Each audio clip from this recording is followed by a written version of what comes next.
Allô à tout le monde, c'est Rafki Reptile. Alors, dans cette vidéo, je vais vous parler de la fiche d'élevage du python réguier. Alors, le python réguier est un serpent assez simple, vraiment assez simple. À part pour la nourriture, c'est un peu plus difficile, mais sinon, c'est un serpent assez facile. Ce serpent est de taille tout à fait raisonnable, hein. Il est court et trapu, ne dépasse très rarement les 2 kilos, en moyenne 1,2 kg, 1,5 kg pour des belles femelles. De 1 m à 1 m 50, rarement plus, en moyenne 1 m 20. Le record se situe aux alentours d'un mètre 80. Ouais, l'espérance de vie de ce python se situe entre 20 et 30 ans, en moyenne 25 ans.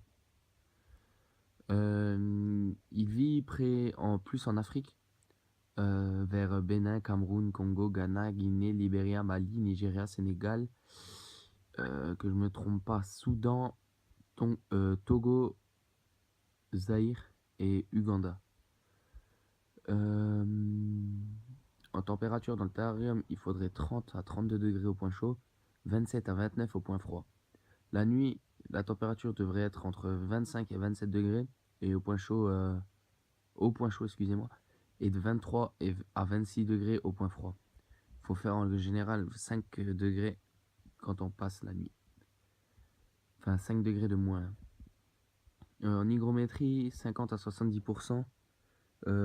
C'est pas non plus tropical, hein, comme vous pouvez le voir, c'est assez simple, un grand bac d'eau suffit. Ses proies sont assez variées, hein.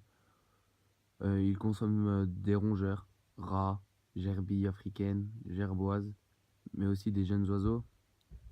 Mais évitez la volaille, hein, car tout ce qui est oiseau, il faut éviter de donner, car ça leur donne la chiasse, hein, comme on peut le dire.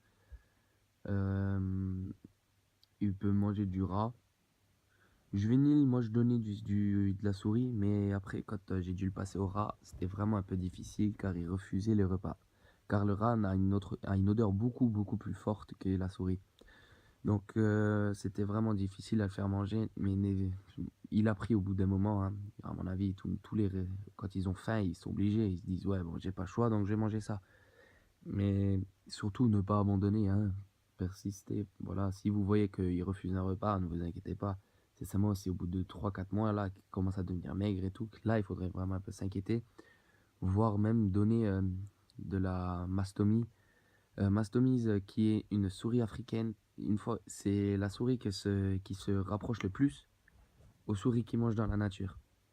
Donc, il faut faire gaffe avec ces souris-là, car si vous les donnez vivantes, c'est une souris très agressive. Elle va pas hésiter tout de suite à mordre votre serpent, donc voilà. Mais une fois que le python réguier mange la mastomise, il refusera toute autre nourriture. Que de la mastomise jusqu'à la fin de sa vie. Après, si toujours là, il refuse les proies, vous pouvez utiliser la technique qui dit semi-gavage. Alors, vous prenez une proie plus petite que qui mange d'habitude, vous ouvrez la bouche de votre python et vous lui mettez dans la bouche. Toute la tête entière, faut lui mettre dans la bouche. Et après, normalement, il continuera à manger. Si là, il refuse toujours, vous pouvez faire la technique gavage. Cette technique est à utiliser en dernier, mais vraiment en dernier recours, car ça stresse énormément le serpent. Vous prenez la souris, enfin la souris ou le rat, hein, ça dépend de votre serpent. Vous lui mettez tout, la moitié du corps à peu près, jusque derrière les pattes, hein. Et après, normalement, il continuera à avaler le reste. Et après, normalement, il mangera sans problème, car il voit qu'il n'y a aucune crainte. Mais il faut quand même faire gaffe. Après, pour le terrarium, il faudrait un 100-50-50 pour un mâle, pour une femelle. Pour un mâle, 80-50-50. Et pour un couple, 120-60-60. En général, ça suffit.